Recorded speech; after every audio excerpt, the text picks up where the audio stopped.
yo les iba a platicar del ingenioso Hidalgo. ¿Cómo no?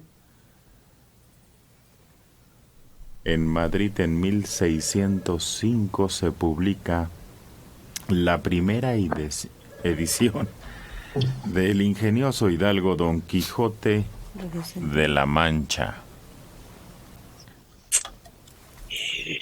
que se convirtió en la obra más leída en nuestro idioma. Sí. Bueno, sí puede ser nuestro idioma, porque si uno ve una versión original, es muy difícil entenderla. Sí, sí, sí. Se lee, pero no es difícil, Mario. Tiene palabras que uno ya no usa. Ya había uno, digo, el Cid no se entiende nada en la versión original, nada. ¿El qué? En cambio, ya el Quijote, el Cid, Ah, el los este, cantares. el Cid, el cantar del mío Cid, lo lees en el original, no entiendes nada. El Conde de Lucanor lo lees en el original, no se entiende nada. Ese sí es español antiguo. Pero ya para el Quijote sí, ya está. Uno puede ver ediciones facsimilares de ese primer edición del Quijote y se entiende. Pues yo no. Donde que empieza diciendo los permisos de la imprenta que se pidieron al señor rey y no sé qué tanto. Y de eso nada más son como 50 hojas. Antes. Saludos a amigos, al rey, a todo el mundo. Y también descripciones del caballo, de Quijote, de Rocinante. A comienzos de 1605, la obra más destacada de la literatura española, de las principales de la literatura universal y la más leída después de la Biblia. Pero no solo es la más leída, el Quijote tiene una peculiaridad.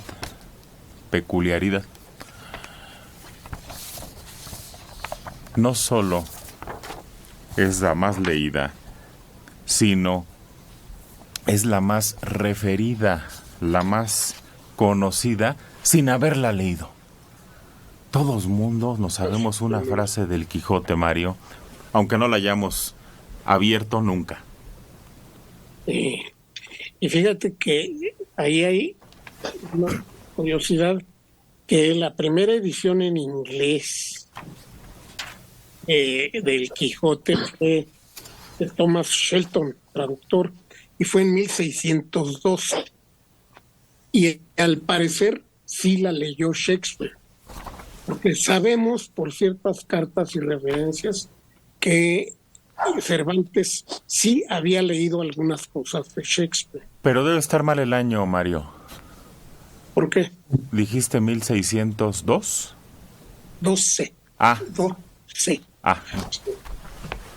Yo la tengo como 1608, la primera La traducción. primera traducción al inglés. Sí, Thomas Sheldon.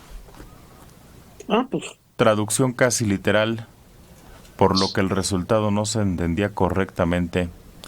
Años después aparecieron otras traducciones no literales con más calidad. Pues más o menos, sí le alcanzó a él. A pesar de que nunca ganó un centavo de esto, no le dio lo que debería. Desde luego, porque él era una especie de persona non grata ahí en España. Nadie sabe por qué. Pues por la vida que había llevado y porque fue cobrador de impuestos. ¿Quién va a querer a los cobradores de impuestos? Imagínate. Mira, únicamente superado por la Biblia, ha sido traducido a más de 50 idiomas. Es la información que me están dando. Es considerado como la primera novela moderna. Se considera como el libro más vendido de la historia, sin tomar en cuenta la Biblia y otros textos religiosos. Ha conseguido vender más de 500 millones de copias en diferentes idiomas. Aunque se convirtió en lo que hoy se llamaría un éxito de ventas al poco de su lanzamiento, Cervantes solo obtuvo un 10% de los beneficios. Por aquel entonces los escritores vendían la licencia de impresión de su obra a la editorial, por lo que se perdía las ganancias que dieran los textos. Qué horror. Cervantes falleció en 1616, un año antes de la publicación en Barcelona de la obra de Cervantes. No pudo disfrutar de ningún beneficio adyacente a la venta de su libro. Terrible. Nada de provecho. El Quijote fue escrito para ser hablado. Su lectura es mucho más propicia en voz alta que para uno mismo. Cervantes se enfocó en esta obra como una crítica a la lectura privada que comenzaba a popularizarse en esa época. 80% del texto está escrito con el castellano que usamos actualmente. La mayor parte, como dice Mario Méndez Acosta. Las vivencias del hidalgo y su escudero ocupan 8 meses en sus vidas, muy intensos dentro de esta pareja. Cervantes se concede el lujo de incluir elementos inverosímiles en su obra, como es el caso de un mono adivino. Y ahorita tenemos pulpos y ratas y no sé qué adivinas, así que ¿cuál? Aunque el inicio de la obra es la frase de no me quiero acordar de ese lugar, todo apunta a que La Mancha existió realmente. Múltiples estudios se han realizado sobre la materia y apuntan a 2 localidades de Ciudad Real como candidatas: Argamasilla de Alba y Villanueva de los Infantes.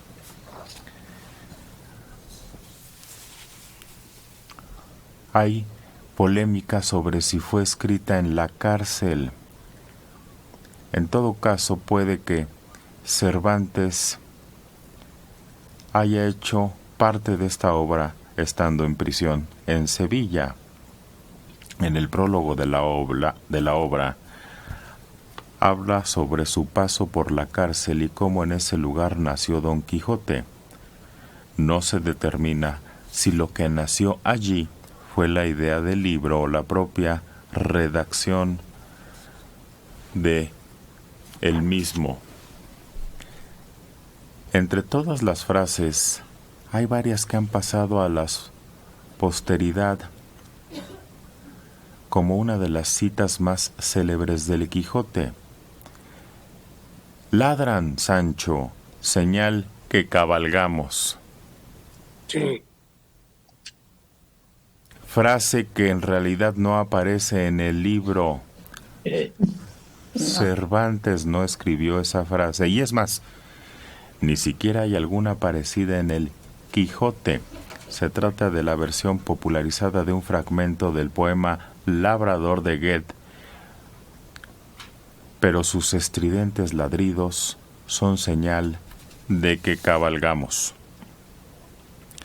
En 1989, una copia de Don Quijote se vendió por $1,500,000. Se trataba de una edición que se encontraba en excelente estado y de los cuales solo existen un par de ejemplares. Así se coloca también como uno de los libros más caros del mundo.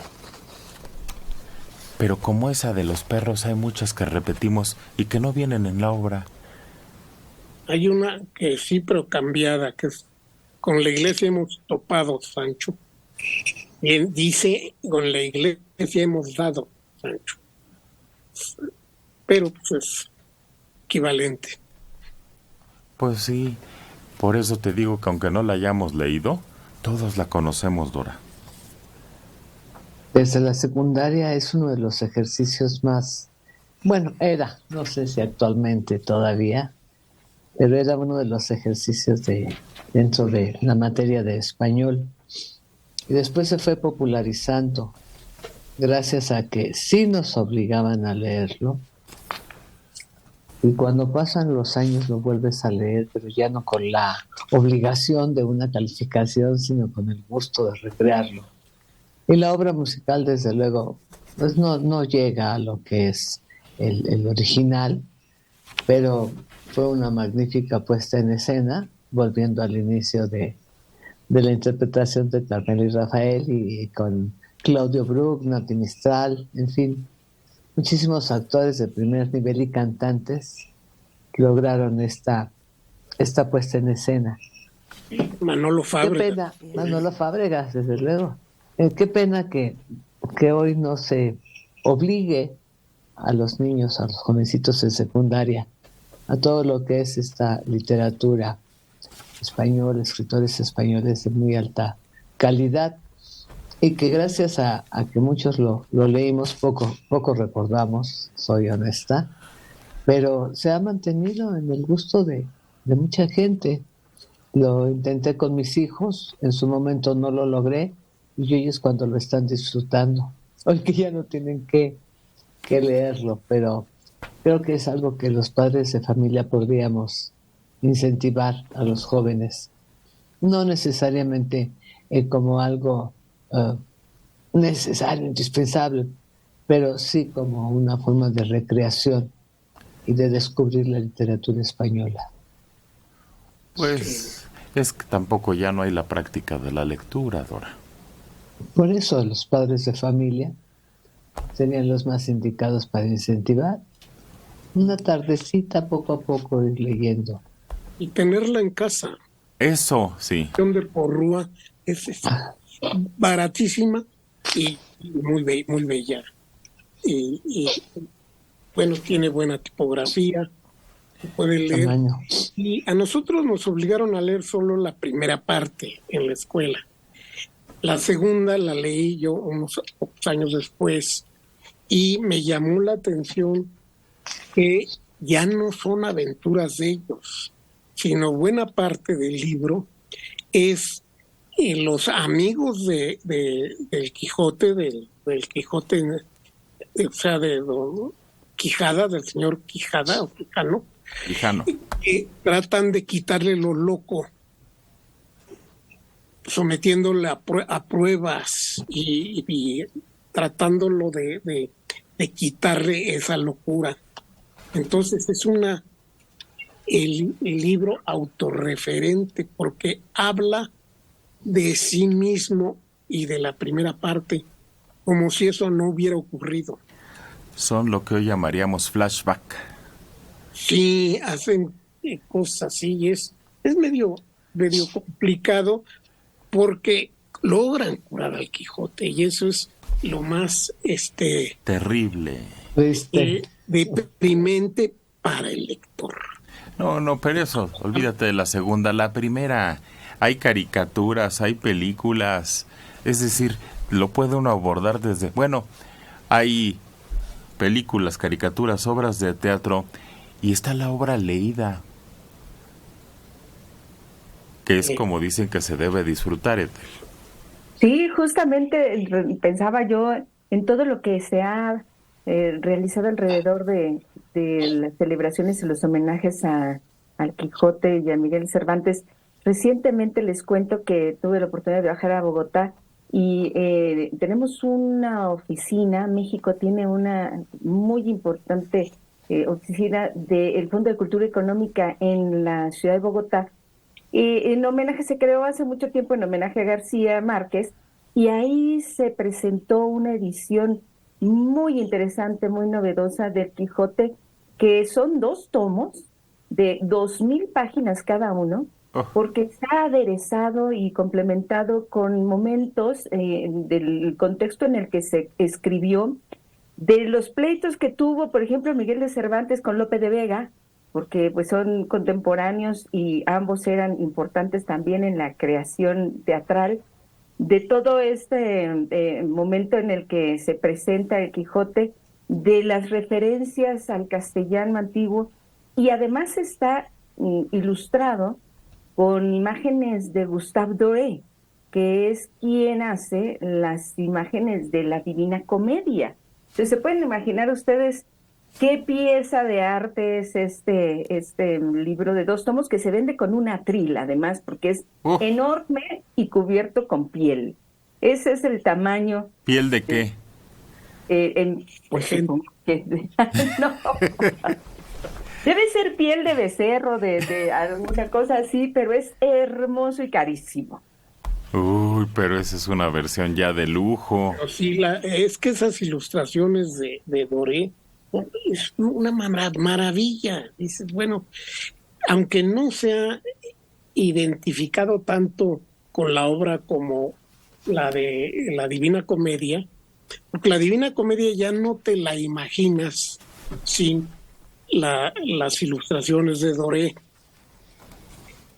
porque son perfectas, pero el Quijote se ha librado porque precisamente lo encarece mucho. Ahora, como tú dices, un facsimilar es barato. Hay facsimilar y es interesante de leer. Y hay otra cosa muy curiosa, porque está el Quijote apócrifo de Avellaneda, que era muy bueno. Es muy interesante, yo lo tuve. Ya no lo encuentro, pero es muy interesante, muy bueno. Y son aventuras, continúan las aventuras, no hay ningún intento ahí de sanar al Quijote, ¿no?